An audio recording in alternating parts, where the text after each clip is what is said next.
I am very much and adamantly opposed to tax increases. The answer is not to increase taxes. That has a doubly negative effect. It not only is depressing to the individuals that pay higher taxes, but it's depressing on the economy. I'm probably not going to be recommending throwing out the code and starting over. We all can dream about a much simpler, fairer, flatter system. There are people who love the fair tax as a consumption tax. That has a lot of positive features associated with it that, boy, I'd love to emulate some of those. There are people who talk about the flat tax, but one person's flat tax is another person's unfair tax, depending on which type of income gets taxed. So I look to say, can we make the tax rates lower for all Americans? Can we make the tax on savings, particularly for middle-income Americans, disappear? I propose that people of middle incomes, and you probably want to know exactly what level that is, and I haven't said it yet because we're working on the economics, but people of middle income, in my view, ought to be able to save money and not have to pay taxes on interest, dividends, and capital gains.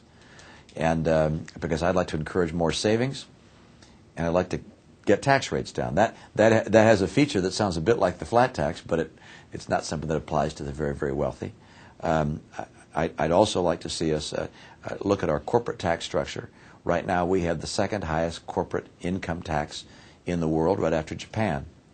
And that's a problem for corporations deciding to grow or expand in our country. I want to be comparable to other. We don't have to be the lowest, but I don't want to be the highest.